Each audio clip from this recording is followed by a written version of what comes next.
Minnesota Vikings general manager Kwesi adofo-mensah is in his second off season at the helm of the Vikings warship, and he's doing some damn nice things in free agency. And of course, Kwesi from the School of Analytics going through, picking off, and getting rid of some older veterans, bringing in some young upside guys on short deals, and it's kind of amazing, man. It's kind of amazing. So clearing the decks, 13 wins, division title. Don't want to run it back. Fully understand that. And Kwesi is playing 5D underwater chess while the rest of the GMs are sitting at the kids' table eating paste. That's what they're doing, man.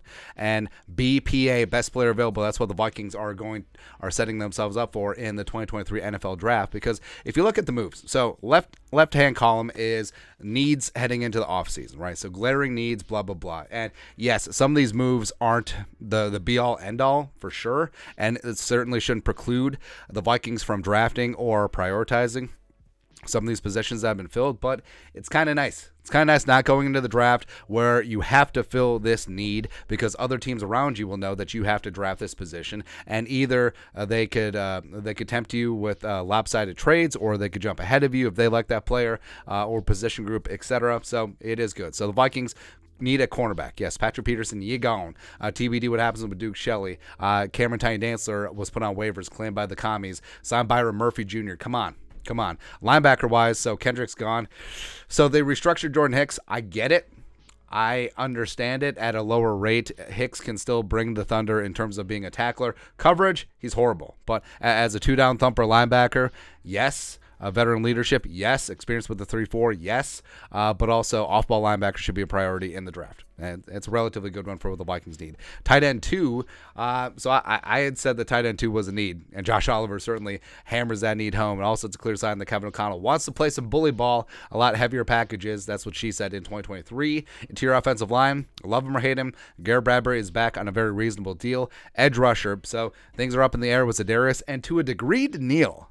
Really, to a degree, Daniil. Bringing in Marcus Davenport on a 1-year, $13 million prove-it deal.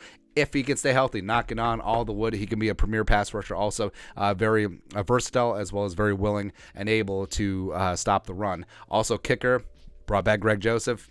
Great. Now, interior defensive line, you let Diesel Dalvin Tomlinson go up in there with Jonathan Bullard. So that is still a need. I think that's something that could be addressed in free agency. Wide receiver 2, Adam Jerome, Ezekiel Thielen was shown the door, and they haven't addressed it yet. But is it a spot where they look in the draft where it is a very good wide receiver 2, wide receiver 3 draft? Again, not top end.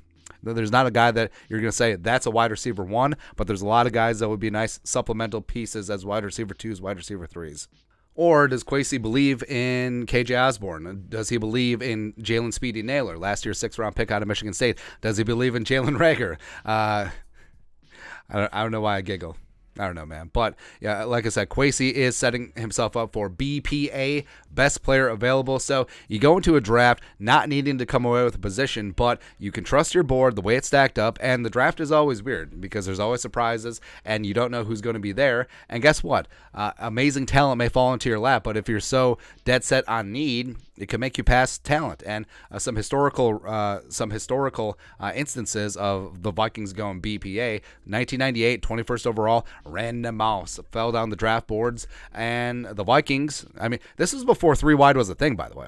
And Vikings kind of invented 3 deep, where the Vikings had Chris Carter, Hall of Fame receiver, is still in his prime. Jake Reed, 1,000-yard receiver, one of the only good picks that the Vikings got back in the Herschel Walker deal, by the way. And both of them were 1,000-yard receivers, and you would think that, hey, Vikings have needs elsewhere, especially on defense, but they took Randy Moss and they changed the offensive landscape of the NFL permanently. Brian Billick got a head coaching job because of Randy Moss. And then Adrian Peterson, 2007. I mean, the Vikings in 2006 had a 1,000-yard rusher in Chester Taylor, who came over as a free agent from Baltimore. So running back wasn't necessarily a need, but Adrian was on board at number 7 overall, so the Vikings were like, And then in 2015, in the 3rd round, number 88 overall, Daniil the real deal Hunter, he of 4.5 sacks at LSU fame, was on the board. And respect to Rick Spielman. He's like, hey, even though we have Everson, even though we have Brian Robinson, 2 nice bookend defensive ends, you can never have enough guys who can get their ass after the quarterback. So we're taking Daniil. That's right. So again, BPA, best player available, free your mind, and the rest will follow. Stop trying to groove positions. Stop trying to go into the draft saying like, hey, we need position X, we need position Y, we need position Z. Now, you can use that as an outline, but it would be ridiculous if you ignore pure value. Now, of course, take everything with a grain of salt, because if the top player on your board in all 7 rounds is a running back, probably not going to take 7 running backs in the draft, but like I said, is what it is. But Kwesi is set up for a nice draft day in 2023. He's going to be making all the right moves, and hopefully the 2022 class starts working out. Even though to a degree he did go BPA. But especially when the Vikings are on the clock at 23, I mean, there's a couple guys who could be falling down this draft board. I think that you need to have an open mind. Like, going to the draft, not saying we need to take a wide receiver, not saying we need to take a cornerback, not saying we need to do this. Now, certainly you would like to address those spots, but if the board breaks wrong, it breaks wrong. And if they come across a great offensive tackle who's on the board at 23 or later on in the draft, I mean, do you take him? Do you possibly try him at guard? Maybe. Or if the quarterback of the future is there, whether you move up or whether he's there day 2, do you go maneuver and go get him? Or do you keep racking up and stacking up safety help? Because who knows what happens with Harrison Smith? Who knows how good Cameron Bynum is? Or who, remember, was a Spielman draft pick? Or do you continually get edge rushers? Do you continually get XYZ? Just do it.